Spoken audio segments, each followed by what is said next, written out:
Monday, May 16th, 2022 at 5:30 p.m. And do we have a motion to approve the minutes of the April 18th? So moved. Second. All in favor? Aye. Any public comment? We don't have any public comment in queue. We're looking good. The only one in queue is our health district, and we'll let him lead off department updates in a minute. Seeing none, let's move on to department updates, starting out with Mr. Charles Brown of the Central Community Health District. Well, thank you very much. So as you may be aware, states seeing a bit of an increase in COVID-19 cases across the board. The state, according to the 7-day rolling average, is actually completely in the red alert stage with some few towns that are in the gray. CDC's map is also showing about 5 counties in Connecticut in the high transmission rate. So, there is significant virus out there in the community. We continue to do follow-ups for each of our towns. As of today, or as of the 16th rather, today, Rocky Hill stands at 4,049 cases and 148 fatalities from COVID since the beginning of the pandemic.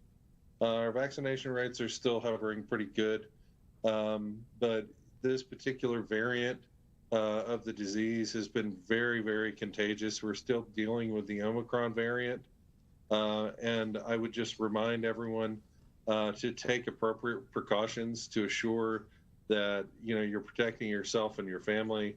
I know we've had significant events here lately, with the Easter holidays just passed, and then now coming into graduations and things of that nature.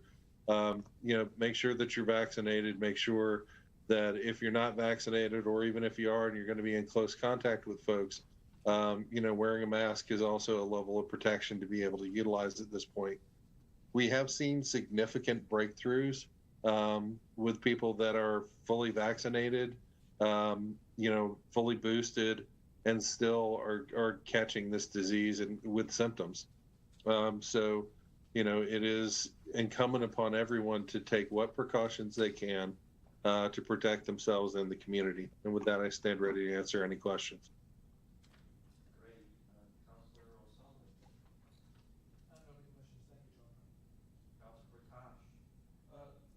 Charlie, I might have missed, but are there any numbers on hospitalizations? Of hospitalizations, not individual for the town, but generally hospitalizations have been on the increase, which is one of the things that we're very concerned about. Here a couple of weeks ago, we were below 200. I know that as of Friday, they were actually above 300 cases and had seen significant jump in those hospitalizations. So that is something that we are watching very closely. And it is an indicator that, the disease is still, something we have to deal with. Thanks, sir. Charlie, what was the total number of cases again? I didn't hear that quite well. Yep, hang on one second. It's 4,000, so 4049. And that's up even from Friday. We were at 3975. So just over the weekend, we gained a significant number of cases in Rocky Hill. So how many did we pick up on the weekend? Well, we went from 3975 to 405 or 4049. So it looks. Okay. 3975 up. Okay, cool. If there are no other questions for the health district, we'll move on to fire. Chief Garrity. All right, y'all have a good meeting. Thank you. You too. And thank you, Mr. Chair. Just hit our report and go over a couple other things here. So incidents responded to. We're off a little last month, so we're 38. So year-to-date total is 193, which is off a little from last year. Training hours reported were 472, and you can see an increase over last year in training hours. We had one 2. Manpower, or personnel, I'm sorry, staffing, we're at a total of 68 with 62 active. And that active has actually taken a temporary dip, and I'll go over that in a second. Since our last public safety meeting, we're continuing to fine tune our COVID precautions. But as of today, we have 5 members off the line and another 8 on the watch list. We remain constant with our vaccination percentage at 85.5 or 86% among active members, and 48%, almost 49% compliance with the boosters. We're encouraging everybody to get one. The only way we can maintain our level of service is to keep ourselves active. We had 2 exposures during the month of April, but as you can see with the 5 members off the line, another 8 on the watch list, that those exposures have gone up. So with that, moving into the drone department, I want to say about 6 months ago, we had a drone donated to the town. Well, this drone, it was a DJI Mavic Enterprise dual drone, suffered a thermal sensor failure at the beginning of the month. We contacted the dealer and worked with the manufacturer to replace the sensor. And the drone was 3 weeks out of warranty. Well, the manufacturer was nice enough not only to replace the thermal sensor, but to replace the entire unit, since sensors weren't available. So the new unit will replace the one with the problem sensor, and the old unit will now go into use as a training drone for both fire and police, just so it keeps everybody active with their licenses. The new unit, a lot more capable in terms of technology. From our training department, we had a full schedule of regular weekly drills consisting of salvage and overhaul, vehicle extrication, hydrants and water supply and pump operations.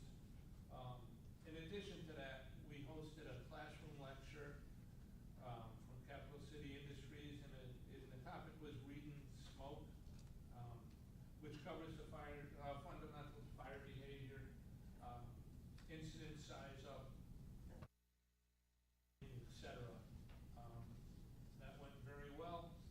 We also have a couple new training programs in development.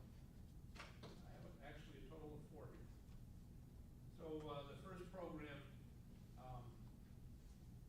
is to foster the development of new recruits, ensure they're taught and can demonstrate the core skills as quickly as possible after they join the department. We consider that from a safety aspect. They're going to receive targeted and individualized training, entry-level practical classes and drills, in addition to their requirement for meeting the weekly training. The goal is to supplement the gap between a new member joining the department and the availability of the requisite Fire One training certifications. The second program is an officer development program, and this goal is to ensure that officers are receiving supervisory management training to aid in the responsibilities of both in-house leadership and fireground leadership. Training is provided outside of their normal training, and it's held monthly.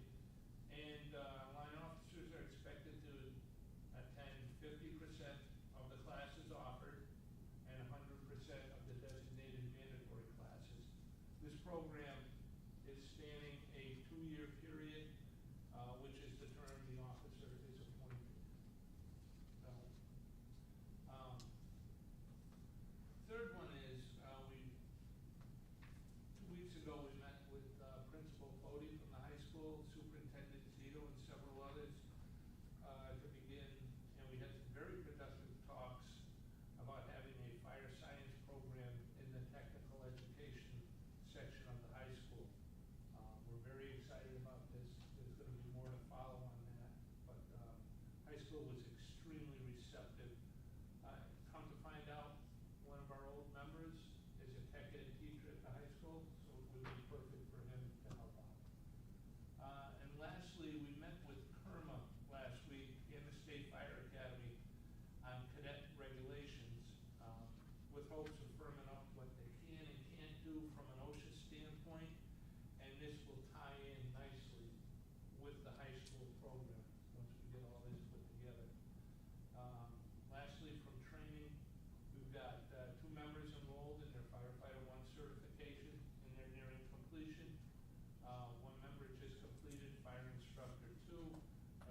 Hartford County Fire Emergency Planning, so the whole county knows what we have. Marine One, the inventory's been completed and it was put online on Friday the 13th, so it's in the river at the public safety dock, getting ready to go. The OSHA required self-contained breathing apparatus fit testing was completed for the department. And we have a couple members who are in the inboarding pipeline. One member just passed the background check, we're awaiting the physical, and a second member is awaiting the background. And lastly, from a public information standpoint, and we're trying to get something out there at least weekly.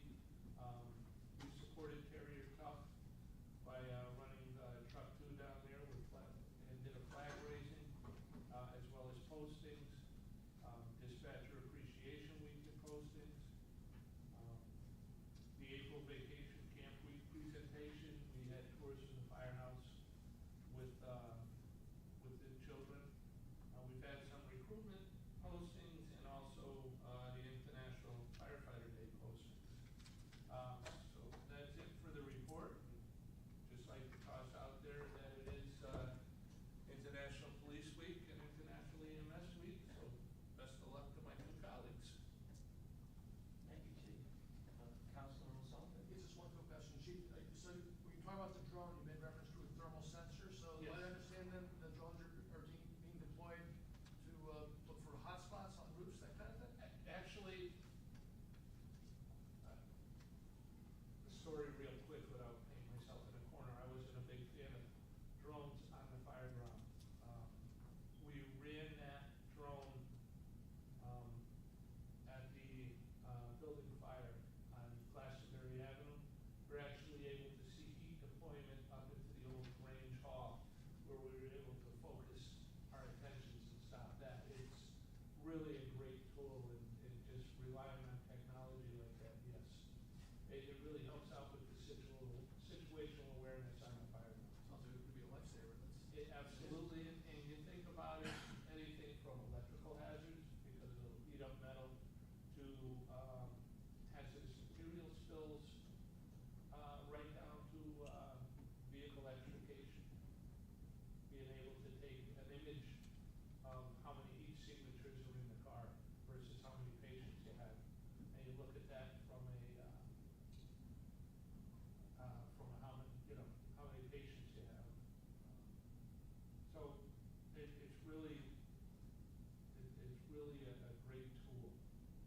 And I personally, I'm sold on it. It's great. Absolutely. Okay, thanks for clarifying that. I'm done, Russ. Councilman Koch? Yeah, a lot of good stuff there, Chief. So just quick question on the project, with getting the technical program up. Yes. Yeah, at the high school, how much time does that take? Typically a full, like maybe next academic year? Like how does it work? Like The Berlin Fire Department does it with the Berlin High School, and we're trying to get a lot of their information so we can duplicate it. There's also a lot of standardized under 18 programs, as well as a standardized firefighter 1 program. But the talks we had, the discussions we had, we could probably have this up and running for the second semester this year, so January coming up. okay. Which September might be too close, but I think January will work out very well for us. That's very exciting. I'm looking forward to it. No, great. That's all I got. Sure. I was just gonna say, I think, and maybe you could speak to it, I think the House, the legislature passed the bill that allows for the ordinance regarding reimbursement or stipend for volunteer fire departments responding to highways. I believe that all went through. Have you been notified about that? I have not official been way? notified of that, other than word of mouth. I've seen nothing in writing, but I understand the budget line was there, and the ordinance was there. They reworded and beefed up the ordinance and brought it back from 25 years ago, whatever it was, the last time it was filled. And I understand the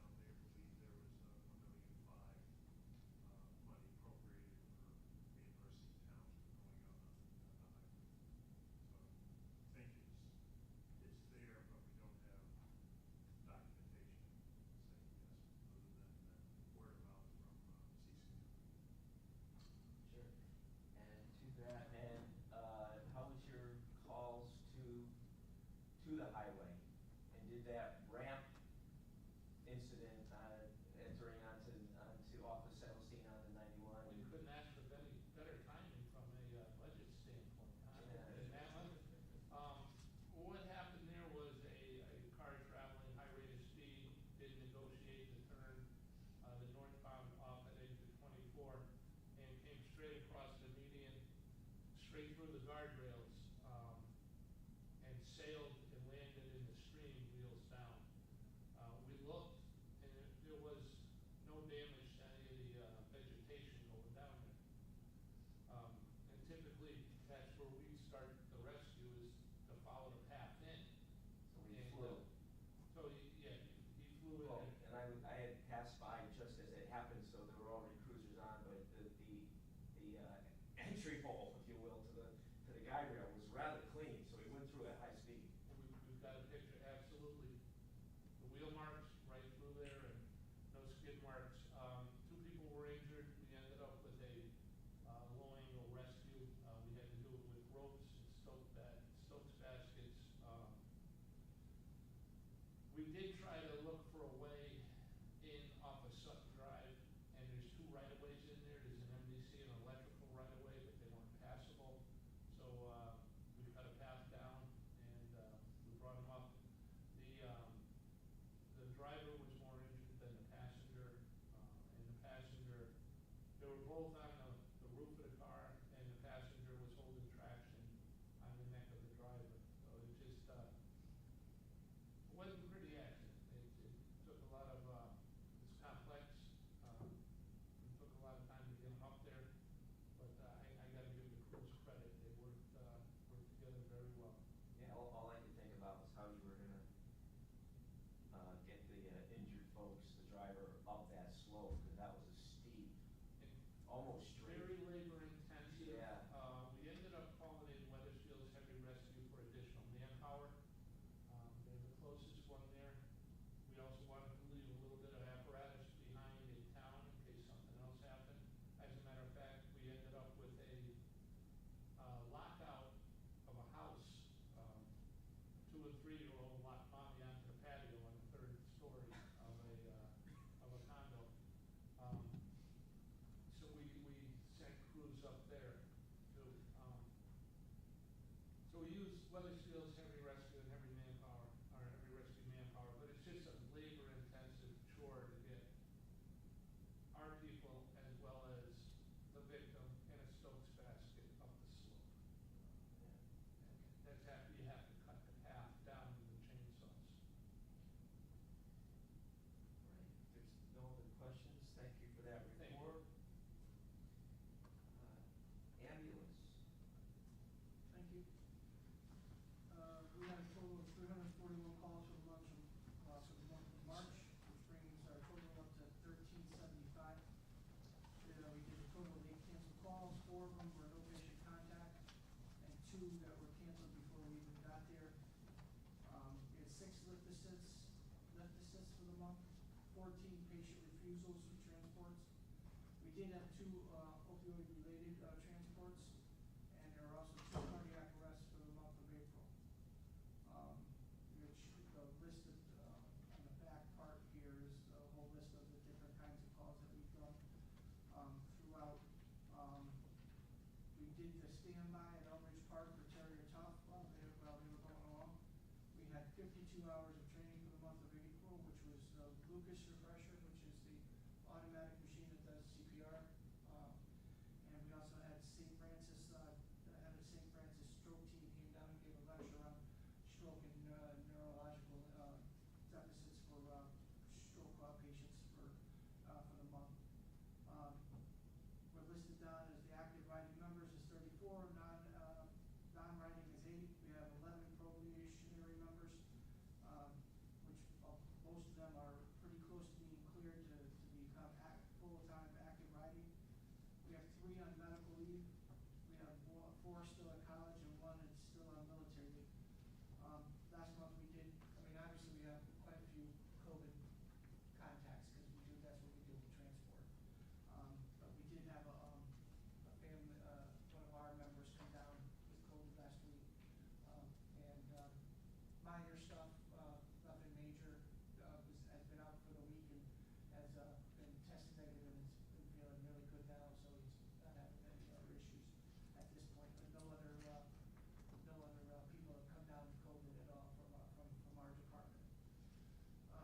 page has our calls, for the month, on page 2. On page 3, you asked for last year's, and, last year's, and they're pretty much in the same, you know, pretty close with where we are, for the months, they're pretty, equal, so far. The report after that is the response times from, our contracted service during the daytime from Aetna, and the response times. Then you have the breakdown here of the cancel calls and stuff, for the month. And it runs by our system for the whole month of different kinds of behavioral, cardiac, general, just the total breakdown of, that goes into our computer for our diagnosis. The next one is, we added, another sheet here just, because you wanted like data to compare it against last year. So this is last year's numbers that we have for us, as well as the numbers for this year. Same thing with the cancel calls, those are cancel calls for 2022, and then, cancel calls so far for for last year for 2021. The response times are all here, for, our times that we're in, within our, response limits, without any issues. And the average times of the, response times are all listed also cold and for hot.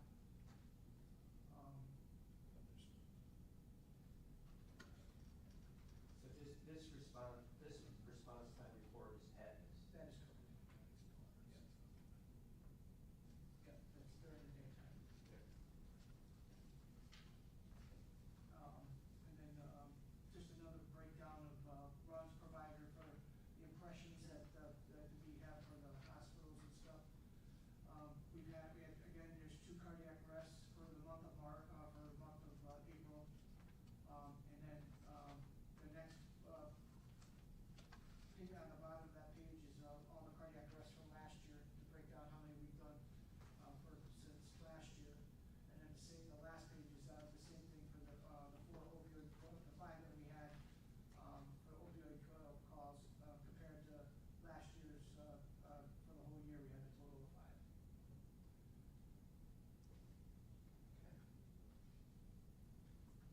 And you can see the first 3 came in as, one was a motor vehicle accident, which turned into, the final diagnosis was that the person was on opioids, so that changed it from motor vehicle to opioid. And the same thing was, in March, they had a sick person, which turned out to be, they weren't feeling well, which turned out to be that they were using the drugs, and they were, tested positive for opioids, so that, that's what those other, 2 calls that didn't come in as dispatched as an overdose or any kind of narcotic issue. Because sometimes when you go to certain calls, you get there and it's not what you were set for, so it goes. Other than that, we're doing well. We're doing, no other issues. Okay, thank you. Counselor O'Sullivan? No questions, thank you. Counselor Prakash? Yeah, just, quickly on the, I'm just curious, what is the no data thing here about, the ordinances and stuff?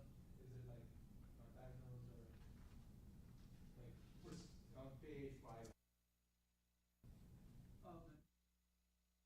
It just means when we enter the calls into the system, we have a spot where we can put in calls for miscellaneous. It's no day, it's not a drop-down box, so there's nothing to report, you know what I mean? When we do the reports, these are the things that are into the system. Those are like others. Other, right, it's like other calls, right, so different things that we could have went for that, you know, could have been, a fire standby, could have been different other different things that we, that we go to that was, not in the system, so. Right, so also it's interesting to see, like, it looks like most of the treated ones, numbers are like around like high 60s to 70%, like in most of the, like, so this summaries you have here, right? Right disposition and stuff like that. Page 5 on the top. It says like treated, transported to ED is like 71%. You look at other pages too, they look around the same. So is that, does that mean like 30% of the time it's like, it's just a false alarm or cancel call? Cancel call, right. We do an awful lot of lift assist. I mean, obviously, you all know that the town here is, we have a lot of elderly facilities, from convalescent homes to assisted livings to different places in the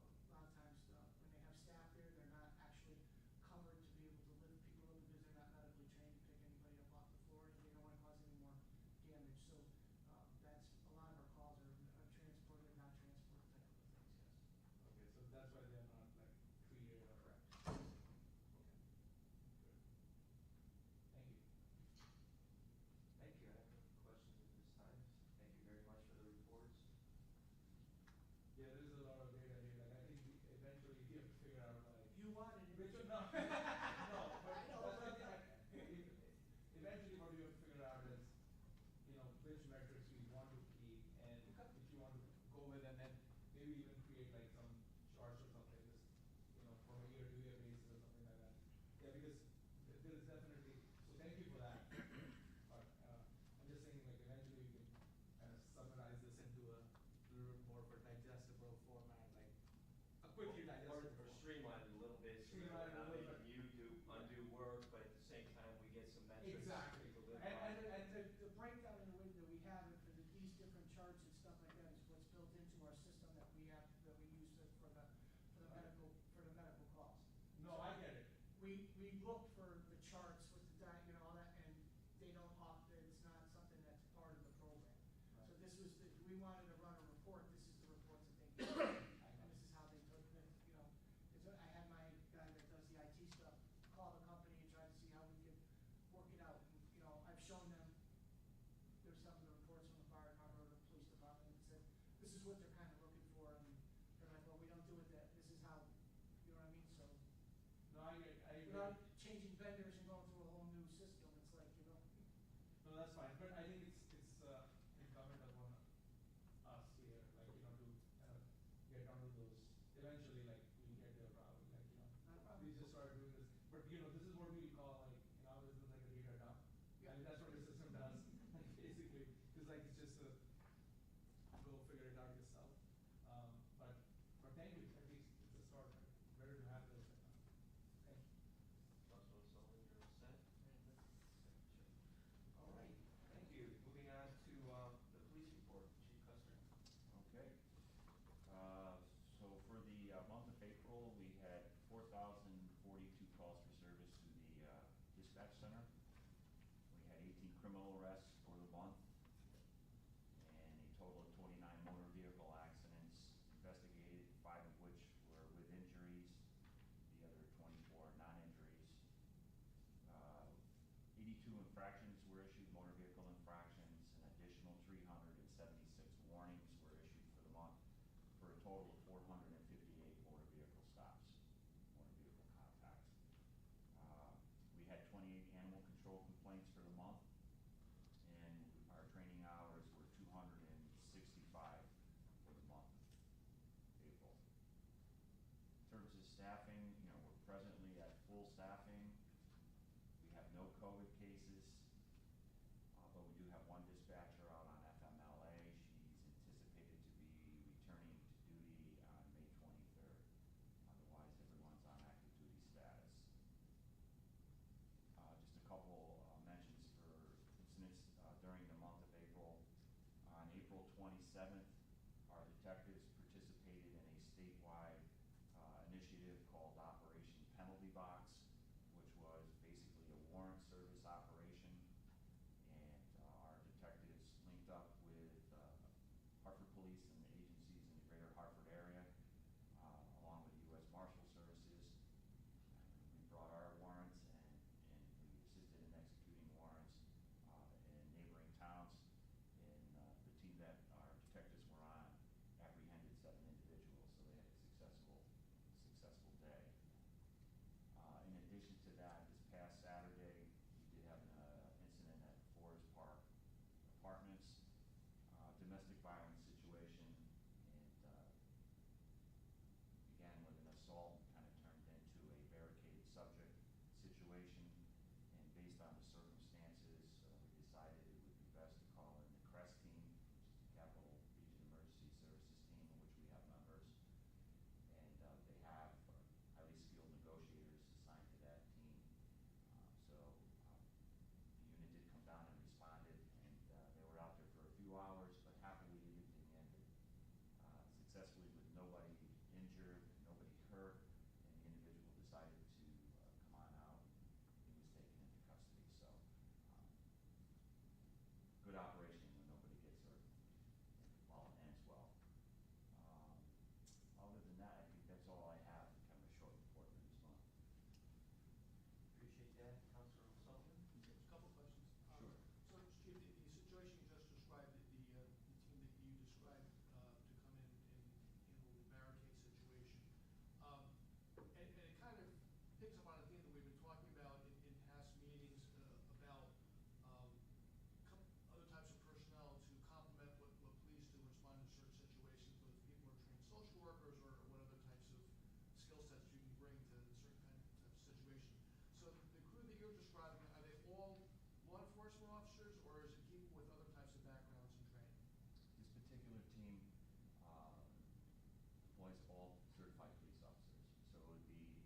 police officers from the greater Hartford area. 28 agencies actually participate. It's a regional initiative. And the negotiators that they have are certified police officers. There are no civilian staff, as far as I'm aware of, on that team. So basically, they're regional SWAT team. Are any of them in plain clothes? Yes. Okay, so that's part of the Yes. kind of atmosphere you're trying to create, is Soft less, clothing. less intimidating? Soft clothing, Out of yes. blue. Okay. Yes, definitely. Okay. And then just to pivot to other topics, I think since we last met, I believe the legislature passed the bill that we talked about, which is to crack down on the market for catalytic converters that are not attached to vehicles. And so that's, that's certainly good news. In a previous meeting, you expressed, hope that that would be passed, but you said, as long as the neighboring states don't have a similar bill, that might kind of dampen its impact, because people can take contraband across state lines. Right. Is there a way for you or somebody to type, to kind of lobby the neighboring states and say, hey, look what we've done here, can we try to do this on a regional level, and you get your legislatures to jump on board next year? That's a good question. I mean, I think a starting point would be with our legislature, representatives. Now that we have a bill, see if maybe they have any impact or influence on their colleagues in the neighboring states to maybe pass something similar. I was impressed with the overall bill. It was a little bit more comprehensive than I thought it was going to be. And I actually think they did a good job. They hit all the high marks. So I like the statute. But again, I do have that concern. If we can just simply go to Rhode Island or New York, will it really, make a difference? Our numbers have been going down. I don't know if that's anything related, but we're down to our lowest month so far this year, this past month. But that might be a discussion worth having with our rep.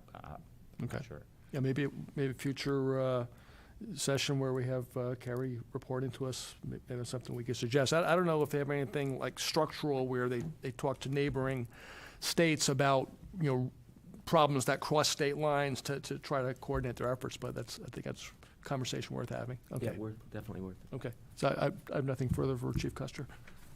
Councilor Prakash? Chief Custer, the calls for service have been staying higher this year. Like, if you look at the chart, is there any particular reason for that? Just, if you look at the numbers, like they're like more around like 4,000 to 4,500 Running about 500 to 600 ahead of, Yeah. per month ahead per of. month ahead. Yeah. last- So, those calls for service represent police, fire, and EMS. But as we have mentioned before, they're not all strictly just calls. That's also documented police initiatives, police activity. So I attribute the increase somewhat due to COVID, people coming back more active. You're seeing a motor vehicle activity and so forth. I think another piece of it is the additional staffing, full staffing we have. So you're seeing more initiative from our end in terms of initiating cases and incidents. So I think it's a combination of the two. Okay. Excellent. I was just wondering. Thank you. Well, we know fire is slightly down, Yes. so Which is good. which is good. We'll take it. Sure. Yeah. So, Chief, yeah, the catalytic converter, I echo Councilor O'Sullivan's concerns and idea to find out what we can do with neighboring states through our legislators. But I mentioned to you prior to the start of the meeting that I found some interesting information about the catalytic converters as to why they're, why not a muffler or something, I don't know, but a catalytic converter. On the black market, a catalytic converter can fetch as much as $1,600, according to the International Association of Auto Theft Investigators. The prices of these metals has risen substantially over recent years, according to the National Insurance Crime Bureau, reporting that catalytic converter thefts more than quadrupled from 14,433 in 2020 to 65,398 in 2021. Obviously, it's more of a national thing. But yeah, they're out there, and according to the local, the association I just mentioned, Replacing catalytic converter can generally range in cost anywhere from $1,000 to $3,000. So I see the motivation, I guess, for going after those. And you are running, even though your numbers are down, you are running higher than on the catalytic absolutely, yeah. converters. There's no question. So still an area we have to watch for sure. There's no other questions. Thank you for your report. And we'll jump over to emergency management. Thank you, Mr. Chair. I'll dispense with the COVID update as Mr. Brown's already done that, so we'll go to bullet point number 2. Emergency Management Department is preparing a second safety preparedness training for all to attend at the Belden Library. That'll be in the earlier part of June. I'm working with Mary Hogan on that. It'll be a 30-minute presentation. All are invited, with FEMA handouts provided, and we're also going to raffle off a preparedness kit that was donated by the library. They donated 2 of them. One we've already done for the senior center. This one will go out the day we do the library presentation. Current projects that we're working on: the Community Emergency Response Team, the CERT team. In your packet, you all received a little trifold that I put together. Just to give you a plan of attack for that, we're going to go forward with that project. And that's going to be kind of a dual role project where it's a volunteer organization for the senior center as well as for the library and human services. So we're going to kind of roll it all into one, and then when there's an emergency, we'll have a pool of people that we can pull in and use for CERT emergency responders. There is a CERT certificate that everybody will be trained to. That level, so we'll be providing some training as this goes on. And this is step 1, getting out the documentation, working with the department heads. Step 2 is to release a application, which we'll do in the summer, and then we can gather all the information, and late summer, early fall, we'll be actually bringing these people on board. Again, serving a dual role, they'll be able to work in some of the other departments as volunteers, as well as see where they fit in the CERT organization. So right now I'm working on putting together an application that covers all the different departments and what their needs will be. The nice part about this little handout is on the back page, there's just some general information that you can submit if you don't want to fill out an application. We can just get your general information and then contact you and start working with the CERT. We're also looking at emergency services for fire and EMS, bringing, if there's somebody that comes in with a specific skill as an EMT or shows an interest in the fire department, I can turn them over to both organizations to help them out in the field as well. Sheltering guidelines, we're still working on that as we may be moving the EOC center itself into a centralized location. Once that's done, then we'll release an update to the emergency management plan with the specifics as to where the EOC would be located. We're going to be working on that. We've changed the location from its current location now down to Town Hall. So I'll be putting out some information on that. And active shooter training, the ALICE program. I just met with the team today, and we're going to be putting out some information regarding the upcoming classes, which will be in June. We'll have some presentations available for that. Last month's activities, we signed off on some emergency site plans for Burris, PDI, and Mapleview. The Fire Marshal's office was kind enough to get me involved in signing off on the training and development of those plans, which a town representative has to sign off on. So those were the 3 I did last month. And emergency responses, we had 2 reported structure fires on Dividend Road and France Street, which I was able to hopefully assist the fire department in their actions. And that's my report. So any questions? Councilor Wilson? None from me. Thank you. No questions for me as well. Thank you. Sure. Thanks, Steve. Appreciate it. I hope the departments are finding you as a good resource and helpful to the fire and the police and the ambulance. I know council appreciates the effort you're making here. Are you Are you seeing a need out there, not to sell more services, but we have big organizations, big buildings, if they're gonna have a big gathering, are they calling out for, are they seeking out possible help with police protection or security? For, Places that you probably normally wouldn't expect, but now with everything in the news about active shooters and all that? yeah, I haven't gotten any of those yet.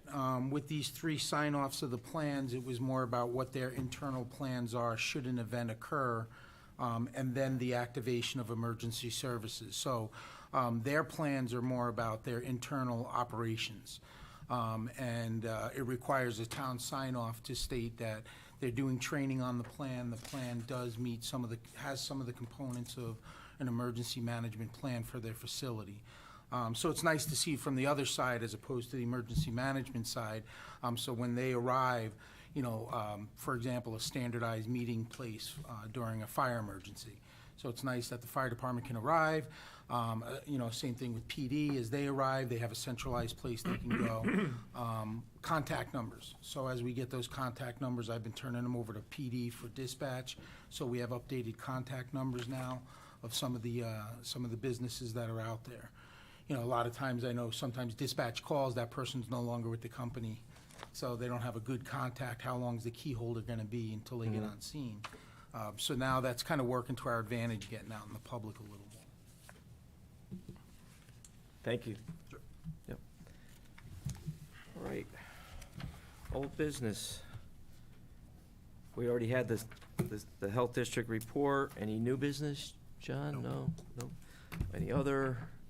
Motion to adjourn? Move to adjourn. Second? All in favor? Aye. Aye.